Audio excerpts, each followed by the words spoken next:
welcome to the Power Half Hour. Today we have our very, very special, our very own Jennifer Jones from King City, Ontario. Jennifer, welcome.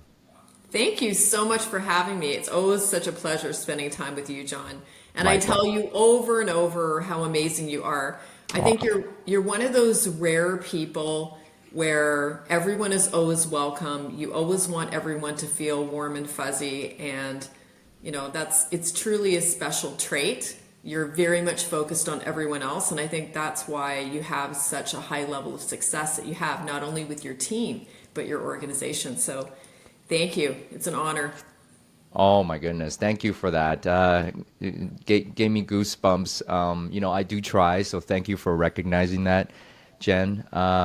Jen, so number two team in Ontario, and also number two team for many years at EXP as well. But because it seemed untouchable from the very beginning before I knew you. And so now we gotten to know each other. You're like the sweetest person I've ever met, I swear. And, I could talk about you all day, but I want to have you talk a little bit about you. Where'd you come from and how did you get started in all this? So it's, yeah, fascinating, right? Well, back in my 20s, my husband at the time, he and I were actually flipping properties in Sarasota, Florida. So we were actually buying properties, renovating and flipping, holding some, and went through a divorce, got into horse racing because it's so related, like absolutely related. I was like, well, if I'm not doing this, I should just be in horse racing, right, John? So I actually, as I do with everything, when I decide I'm going into something and I'm going to do something, I'm all in. I'm like 100% focused and in. So I became a trainer. I actually went down to Kentucky, bought yearlings, hired a trainer up here. We trained together and then raced them all over through North America. So I was in training and racing in the harness industry for 7 years. And Wow. then we had the Ontario government, the Ontario Lottery Gaming Corporation, come down and restrict the slot machines that were paying out. So it affected the purses, the purse structure, the value of horses, et cetera, et cetera.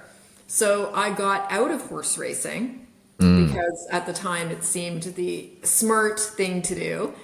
And just after that, I ended up meeting Keith, who's my husband now. We've been together 14 years. And Wow. at the time, he'd come out of a divorce. He'd been about a year out. I was already 5 years single by that point. So we ended up getting together, and he was a fire captain, but his second full-time job, as they all have a second full-time job, Yeah. it was working for a very high-end contractor in Aurora, which was right by us. So he'd been doing that for like 25 years, right? Oh boy. So we ended up buying a power sale property and redid it. And then as it was up for sale and being sold, we were having challenges moving it. And I was coming up with all these creative ways to sell it, right? Like doing videos showing the short boat ride from the bay out to the lake, putting that, into the house, all the prep that you do, overcoming all the objections that you're hearing. And at that point, we both looked at each other and I said, what am I doing? I should just go get licensed. Like, this is stupid. If we're going to flip properties, let's retain that commission. So went ahead and got licensed. And what was interesting was I do believe that some things are meant to be, that you're purposed in things. And I just had all of these people starting to come to me and asking for me to also list their property. Ah. But my major focus was in serving other people and figuring out how to help them net more money, right? So by helping other people win, then you have a lot of repeat referral business. But I think one of the interesting things, like people always say, like, how did you get started, right? As a new realtor, we moved to an area we knew no one. So newly licensed area, I don't know anyone. And there was about 3 super dominant agents in that pocket. So this is a lakefront area, a lot of high end along the lake, and then sort of average stuff in the rest of the town. So it was funny. The three dominant agents, to overcome this, right? Because when you have agents that are entrenched in a community for so long, it can be, if you perceive that you're competing against them, right, then it would be challenging. But I just looked at it and said, okay, I just have to visualize this and literally create this happening for myself. So I would drive the lakefront every day. I would drive along the lakefront, sip my Tim Hortons coffee, half hour one way, half hour the other way, and I would visualize and say and declare, I'm so grateful all these buyers and sellers are mine, right? Wow. The next year you drove the lake, almost all of those listings were mine. So Wow. yeah, so it's that power of, being very careful with your mind and your words. What are you speaking and what are you thinking? Because you're literally creating your experience in the world, right? Wow. So that was kind of my major focus. But, there's other things that we did. I put, for list with signs on the lawn that look like for sale signs. People don't read, as you know. They just drive by and go, oh, it's for sale. And then I would hold, little parties in the community, invite everybody over.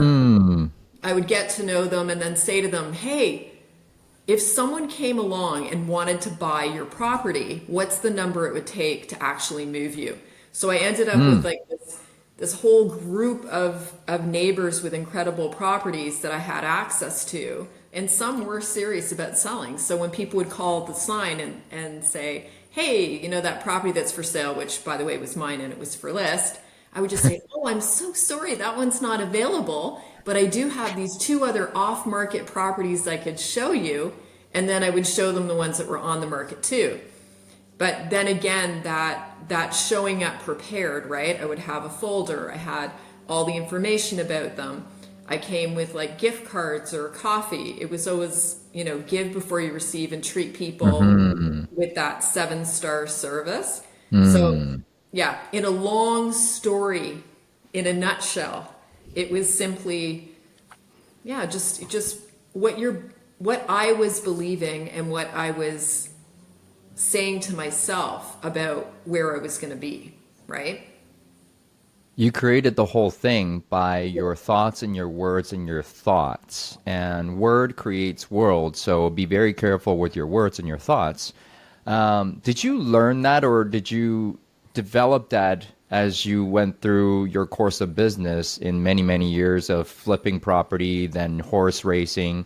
Where did you learn that? I think that's more like an intuitive kind of knowledge, and Wow. then personal development, like working a lot on personal development. I do, and I know this is really big for you as well. But I do believe, we are getting exactly what in terms of our finances, we're getting exactly what we are attracting. Like where we are resonating is literally the amount of money we're making. So even now, I look at my situation. I was saying that to Glenn Sanford last year backstage. He was asking me about my commitments for 2024. And I was saying to him, yeah, like this is what I see. And he's saying to me, well, is that big enough? Right? Does that scare you? Okay, what's that number? And now add a 0 to that. That's what you need. That's what you need. And now you need to reverse engineer that. Wow. And as he says, like the plan that you have to come up with to achieve that is not where you could continue doing the same thing you've been doing to get it. You literally have to allow your creative side to take over and come up with, some crazy ideas about how you're going to accomplish those numbers, right? So Wow. it's yeah, I think you learn as you go, but when you fully understand that your personal development is directly related to the amount of money that you're earning and what is in your bank account, then you do the work. And it's the same thing I know for you as well, like that fitness, that commitment to health, to exercise. Those directly correlate as well. Like the fitter you get, the better you eat. The more careful you are with allowing those thoughts. You know, it's interesting. I don't know if you've had this experience, but you know, when you think something, like you think, "Oh, you suck," right? Mm-hmm. Mm-hmm. Or like they don't like you. Like you think something like that. Yeah. And I've had that epiphany of realizing over time that that voice that's speaking, that's not me, right? Mm. So it's like, as a spiritual being in my soul, I wouldn't say that to myself. So No. who is that? And where is that coming from? So I think you start to move to a place more as an observer of your thoughts, and then Mm. knowing that your brain, this voice is lying to you, and it's just a software program repeating on your brain, which is the hardware, right? So I think I've had a lot of deep reflection, a lot of work on myself to get to this place, but I'm nowhere near where I want to be, right? Mm. I So love it's that. so it's that constant journey into self and figuring out how do I remove more limitations? Where are the blind spots that I have that I don't see, right?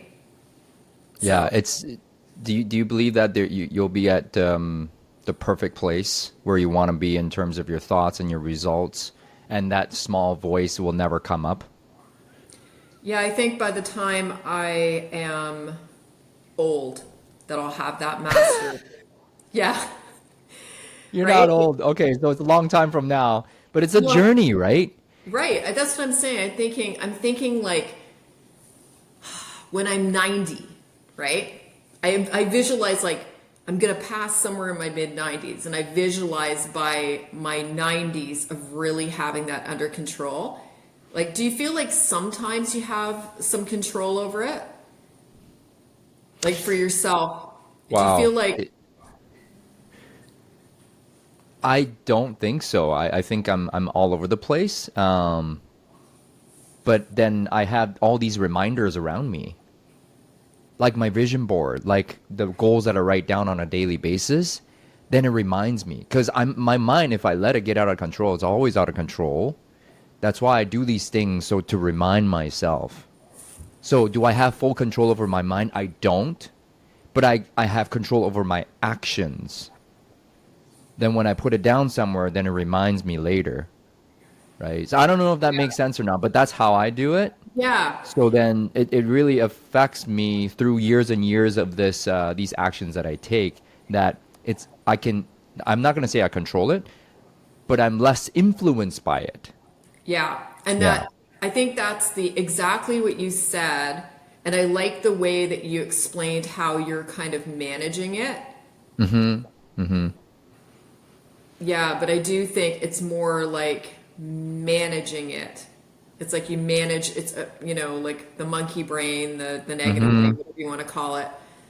Yeah, because you get distracted and it kind of starts going all over the place. I think that is the key to success, though. That is the key to getting anything that you want, is just becoming like singularly focused on that, right? Mm-hmm. And not letting, like, I always think emotions are temporary. Okay, so I feel down at the moment, Yeah. but, do I retreat to Netflix and eating bonbons lying in front of the TV, Yeah. right? Like maybe once in a while, but for the Yeah. most part, I can like manage. And that's the thing, like, I'm sure for you too, that exercise that you're doing, that diet is also what kind of helps keep you in that place of Mm-hmm. managing that, the part of your brain that wants to go do that sometimes, right?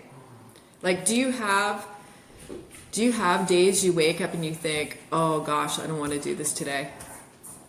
Tons. I mean, majority of the time, really.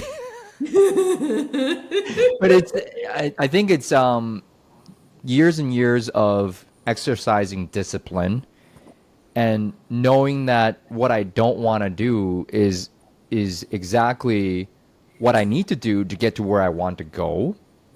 And through years of doing the hard stuff, now it becomes easy.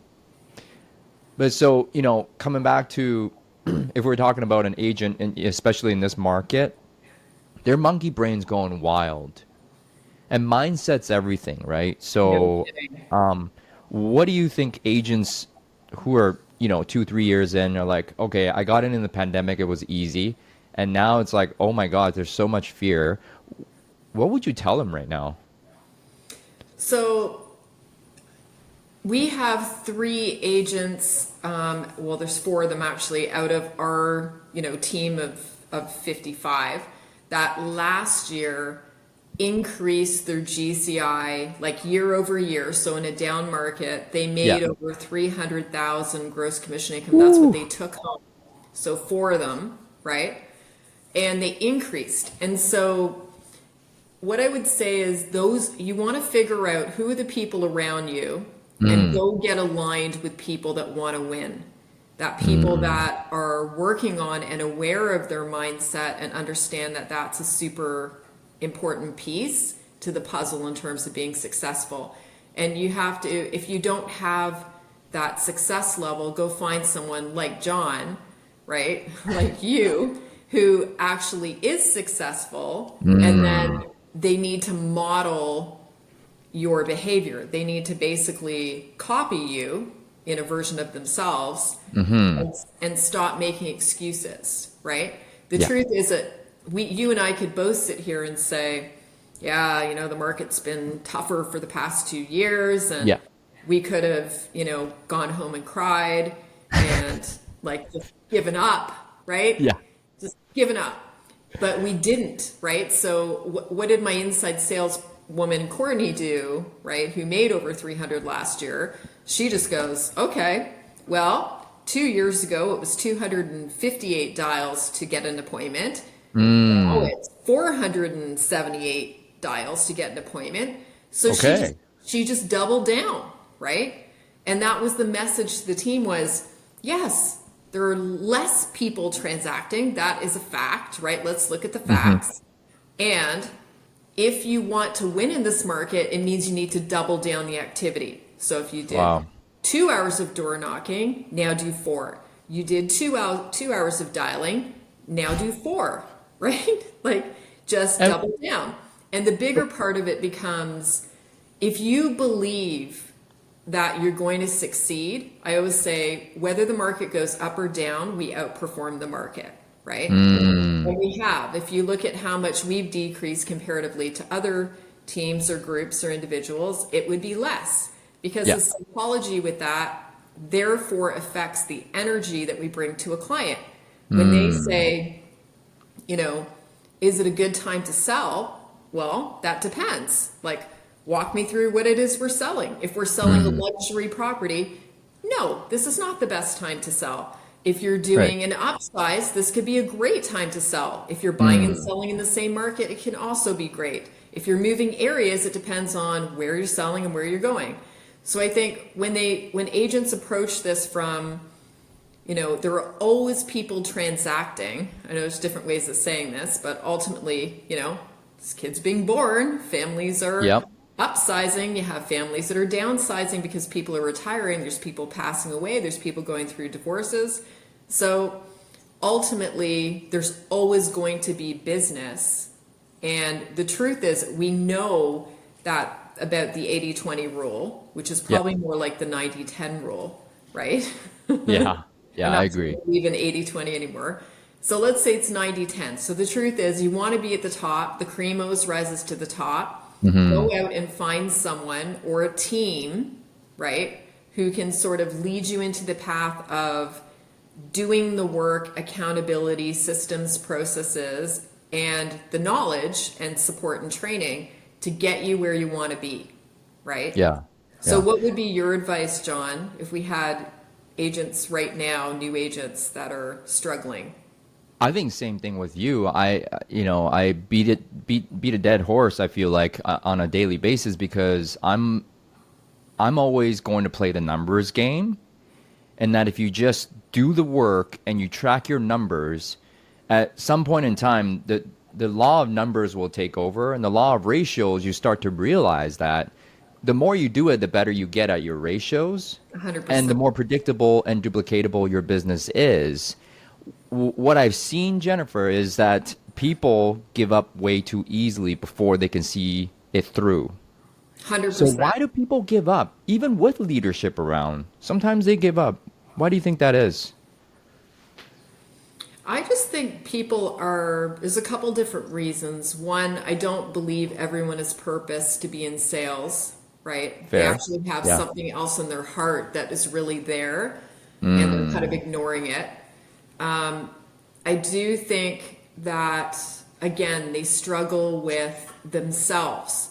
So they mm, haven't done the personal growth work to get to a place where they're willing to take responsibility, yeah. and look themselves in the mirror and say, it's not you, John. You're not giving me leads, Mm, You're not teaching me, you're not coaching me, you're not training me, you're not spending enough time, I'm not getting enough hand holding, mm, but it's me because you've given me everything I need.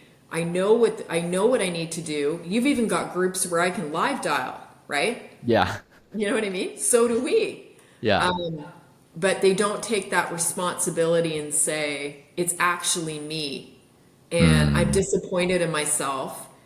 And I really need to do some work here and get an accountability partner and kick my own butt. yeah. Right. So, what is that one action that I'm going to commit to take every day? Just one.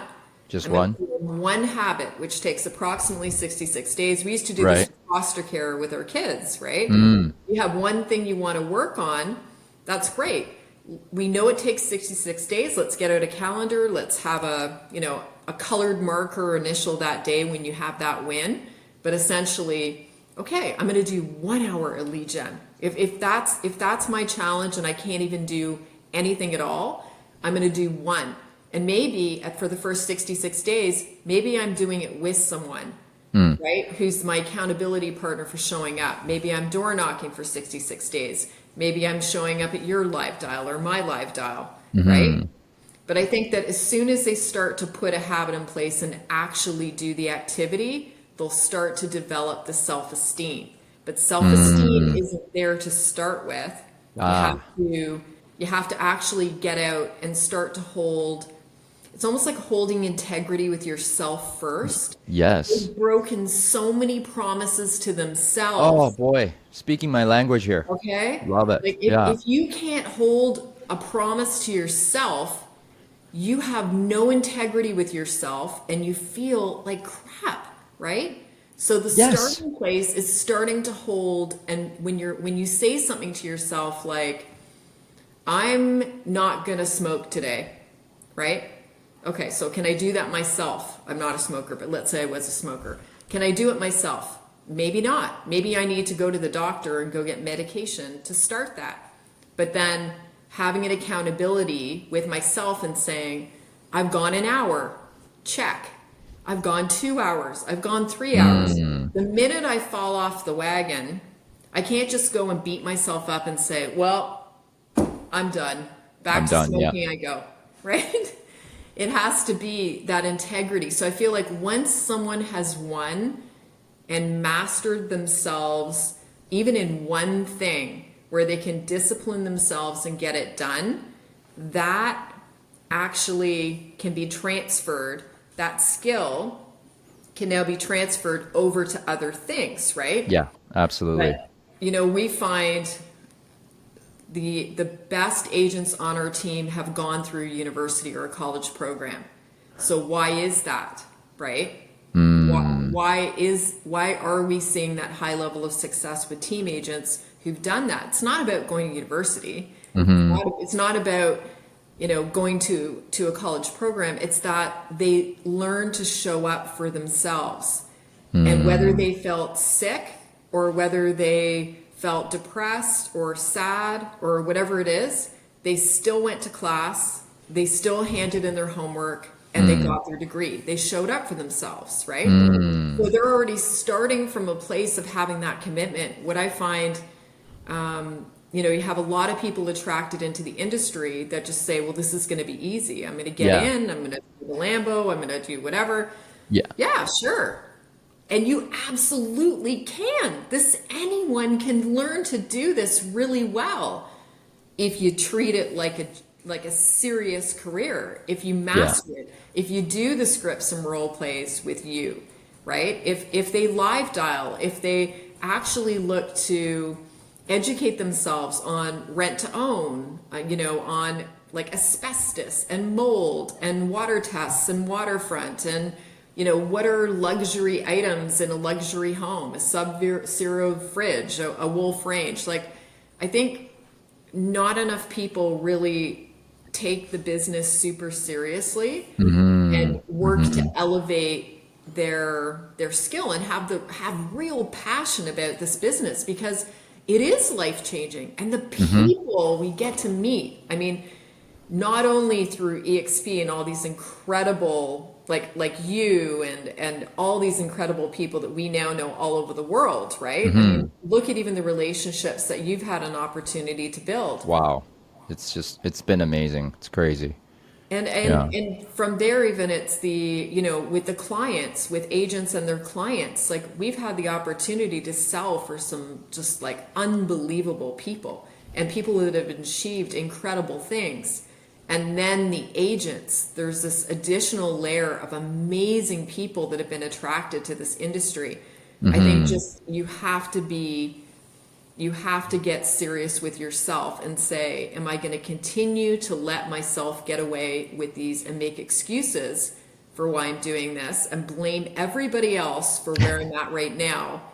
Or am I going to take my life seriously, and am I going to take full responsibility for absolutely everything that happens in my world, financially, emotionally with other people, your relationships, your health, your fitness, your mental health, all of these things? Am I going to take full responsibility? And when someone starts to do that, even on that small commitment level, that's where I always see them starting to take off. Like, and you and I have talked about this, but I do believe, with team members coming on within teams and groups, I am not that team leader that goes, okay, well, you didn't do the work, or you're not there yet, or you're struggling with stuff, so I don't do that, right? For me, I believe that life is a journey, and it is about personal growth and development. And we do have agents on the team. It has taken them, 2, 3, 4 years to get up to a place where they really produce at a high level and are happy with where they are. But it's because they went through other things, like they were immature. They had to learn how to take personal responsibility. They'd been allowed to get away with things in maybe even their parental relationships growing up and their friendships. So I feel like there's so much hope, and anyone that wants to achieve something in this business absolutely can. They just have to stop allowing themselves to get away with everything that isn't serving them. Yeah, I really think so. And then what I heard from that was basically integrity. Integrity is everything. If you don't have integrity, you have nothing. And self-belief is really making a promise and fulfilling that promise. Therefore, you believe yourself, right? And people don't do that. They just make a promise and then they go, you know what, maybe tomorrow. I won't do it. And next thing you know, they're asking the question, how do I build self-belief when they haven't taken responsibility of making and fulfilling their own promises? So what I also heard was it probably takes about 4 years to get it up to a point where you think you got this a little bit handled. When it's never handled, but people quit within 2 years. So 90% quit within 2 years. So if they just get over that hump of the second year, don't quit, you're gonna get it, right? So wow, 100%. that's huge. Were 100%. you Jen? Were you always team leader from the start, or did you start solo?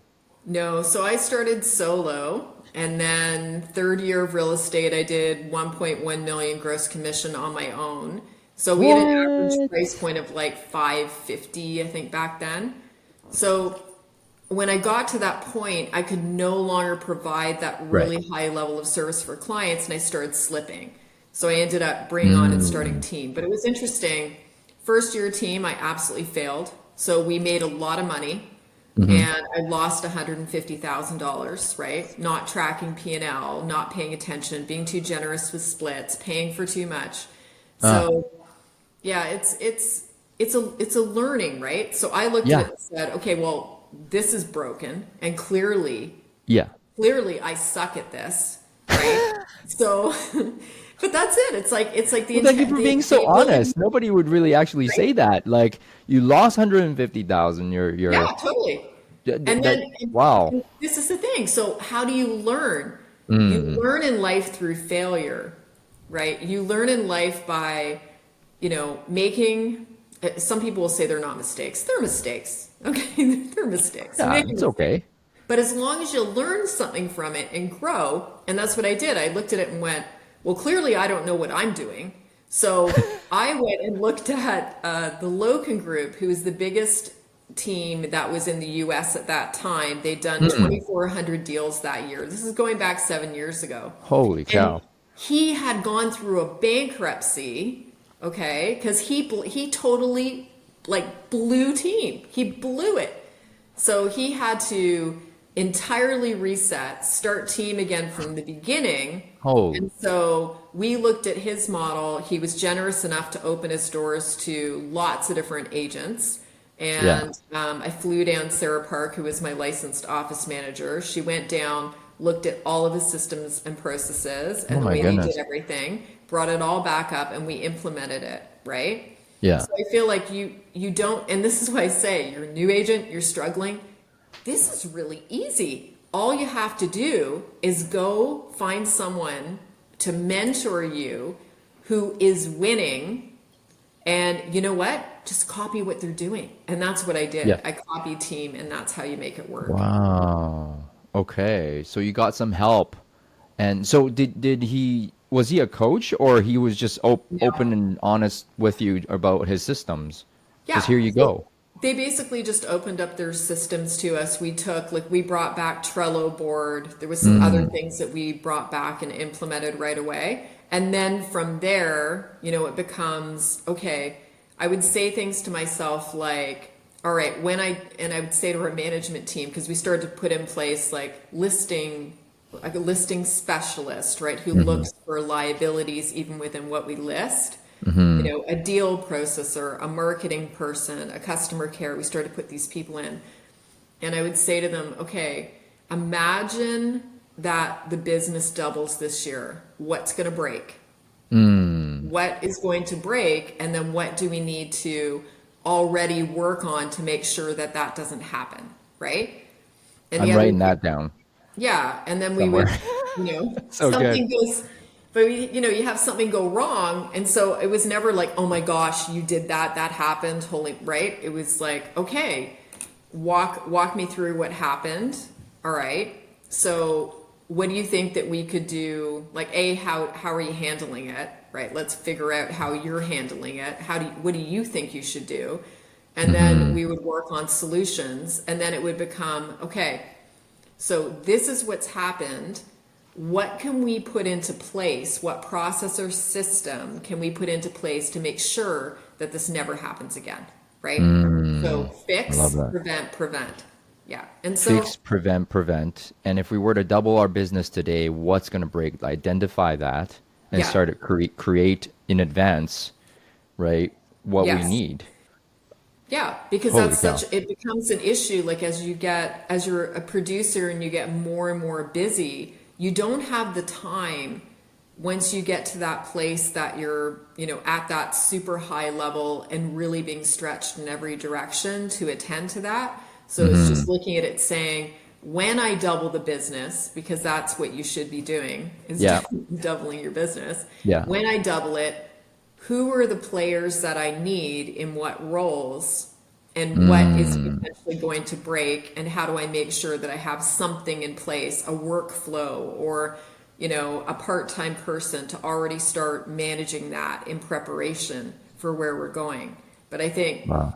yeah, it's too much of this business is like chasing your tail and on damage control. It's like you're Always, I feel constantly like. reacting, right? Yeah. Yeah.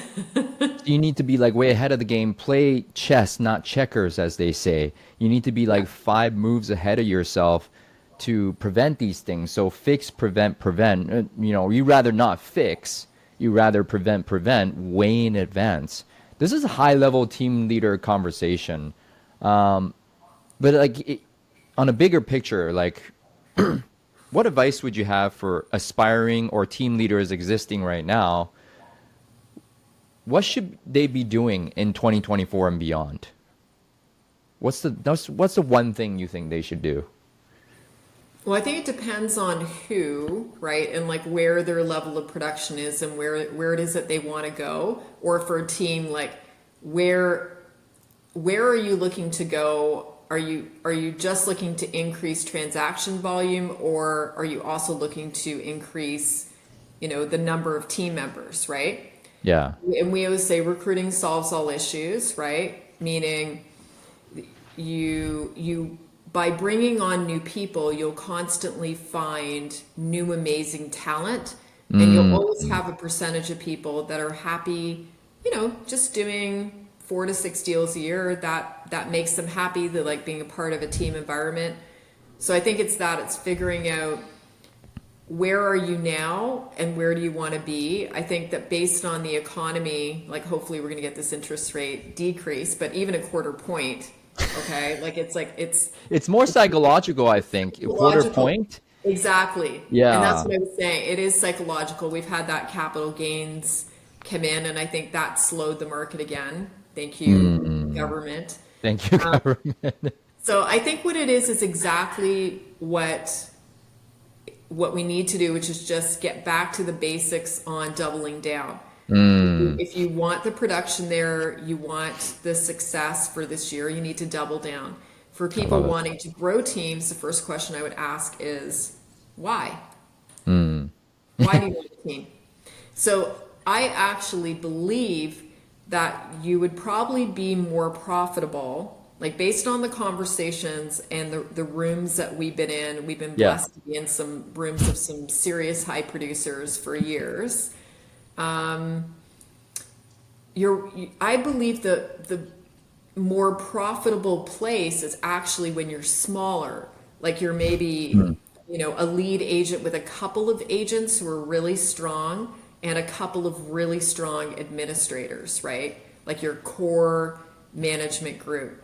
I feel like that is a more profitable group than running into really large numbers. mm, There was someone even, we heard different ranges even, where some people are saying our net profit is 9%, okay, mm-hmm. versus let's say 20. Well, if it's 9%, okay, why are we doing this anymore? Like what would be the point of that, right? But I think it is. It's like you have to look at it and say, why am I doing it? So for me, and I'll ask you the same question, for me, it really wasn't a purposeful action at the beginning of starting a team. It was kind of like, Mm-hmm. I need it, right? Mm, And then you mm-hmm. get Yep. more and more people that keep coming, and then you put in more and more systems, and then you add more and more lead gen in, which requires more agents, right? And so it becomes this kind of machine. But I think you have to ask yourself, why do I want a team like that? And what do I think it's going to do for me? Because for me, I love seeing agents grow. I love seeing agents. I Mm, love the personal development side. I love seeing them win when they haven't had a lot of success and all of a sudden it starts to click and they start doing deal after deal and they're getting momentum and you're watching them grow. I love that. So that for mm, me is worth the fact that I'm making way less money than I would if I actually stayed small yeah. producer. So for Yeah. yourself, John, what would you say? Why are you doing this? Well, I built the team out of necessity, just like yourself. I was doing 149 transactions and I was like, I'm dying. I can no longer keep this up physically. So I had to start scaling. And by default, I had a few agents and it was a revolving door until I had systems in place. And then I stepped back more from my own production to start supporting the team and the team grew that way. And through this journey, just like yourself, and I'm trying to get where you are at, right? And main thing right now, I'm focused on profitability. No matter how you look at it, it's like, why would we want to be in business if we're not profitable? Is the point, right? So if I had advice to all the team leaders right now, just stay profitable wherever you're at. Whatever team size you're at, please just stay profitable. That's all I got to say about that. But like, how do we get there is the key. It's like, okay, if I'm in production and I have a bunch of agents, like what profit margin do I have? And if I'm out of production, what profit margin do I have? And at the end of the day, if it's not profitable, don't do it. Why are we doing it? And if it's not fun, why are you doing it? So, Yeah, exactly. Well, and I love there was a moment at the previous brokerage I was in the top 200, so it was Keller, and I remember Gary standing up at the front in the top 200 group and saying, "We have a lot of big cowboy hats in the room, and they don't have a lot of cattle." Right? He's like, "What's your net? What's your net, folks? It's not about your gross." It's yeah. not about your numbers of agents. It's not about all this. What's your net, Oh right? boy. And it's true. Like it is. It's true. So you have to be. It's the balance of loving people and wanting to serve, which is so great. I mean, really, if you think about it, how many people, John, have gotten started in the business or brought along as agents who their lives are really changed and impacted, not to mention the clients, right, by that high level of service that you're training in, right? Yeah. Yeah. I mean, I love changing agents' lives and I love improving our clients' lives. I mean, that's why I'm still in business today. But at the end of the day, we're running a business, not a charity. So it's not a Yeah. nonprofit. It's great. So it's so true, but I also look at it and say that, like, I'll actually say to myself, this is a ministry. Like, it's essentially like, I feel like there's spiritual growth, there's opportunities to teach people. It could be agents or even clients on how to manage a stressful situation, right? Where you're reframing it for them. You get an agent that says, oh, the other agent is this or that, or, they're terrible. And then they want to take that energy and what the other agent has said back to the clients, right? So it's like teaching the agent, okay, so maybe the agent's had a bad day. Maybe there's something going on at home you're not aware of, right? So let's just give them the grace, and the benefit of the doubt that they're having a bad day. Let's not bring that energy back to the client, right? So you help them kind of reframe through things, even, not becoming emotionally into the emotional roller coaster ride with the client when things are going on, and reframing their perspective. Yeah. Like, oh, the buyers are this or this, the agent is that. Okay, well, is that true? Right? Let's start with, is it true? And then looking at, even you get a lowball offer. Oh, they're just insulting us, right? Yeah. Well, You if make up these we were doing stories. an offer, we do a lot of the shoe on the other foot. If we were going out and buying, don't you think we would want to be kind of testing the same thing to see if we Yeah. could get a better deal in the house? Right. The fact is you had 20 showings, and this is the one group that actually came forward because they love your house the way that you do. So let's start there. So the truth is that, of course, they're going to want to negotiate. This is the Yeah. price they would love to pay for the property. And the reality is that we want to do a sign back, any kind of sign back, even $1,000 that just gets it going. And let's see how much they're going to jump up, right? Then we'll know how much Wow. they want the house. But that's I part want of to I want to hire you right now, Jennifer. That was so good. It just feels like, so calming. And you don't make the seller wrong. You don't make the buyer's agent or the buyer wrong. Everybody no, wins. I right. love that. And Yeah. that's what it is though, right? The truth is if you look at people, I believe we're all just spiritual beings having a human experience. And if you Mm. how do we want how would we want someone else to treat us in that moment? And do we want the grace when we're having a bad day? So it's like let's just put that energy out there, and then Wow. that will come back and be reflected to us when we're in that spot, right? I absolutely love you, Jen. Like my energy level is just up 10 notches by chatting with you. Jen, thank you so much. It is the power half hour, but it's seemingly more like a power 45 minutes right now because I enjoy talking to you so much, Jen. I wish we could talk forever. If we want to get more of your content, where do we find you? So right now I'm banned on Instagram. Apparently, we're blocked. You can see my join underscore Jennifer underscore Jones Instagram account. But not We your own? the team one we should get back in about a week. Yeah, we don't know Oh my what we gosh. did. Yeah, Instagram's fun. So it's all fine. Or email me at Jenn at jj.team. I'm always happy to help. We share a lot of information or buyer questionnaires or seller questionnaires, whatever you like. Thank you. Guys, if you want more of JJ here, an absolute phenomenal human being, follow her or email her, jen at jjteam.ca or .com.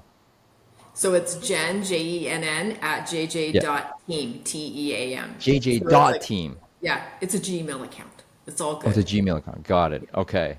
Follow her, guys, and we'll have more of her July 8th and 9th. She'll be speaking in Bill, Vancouver. I cannot wait to see you again, Jen. Thank you so much for today. Such a pleasure. Thank you so much, John. I can't wait to see you. Thank you.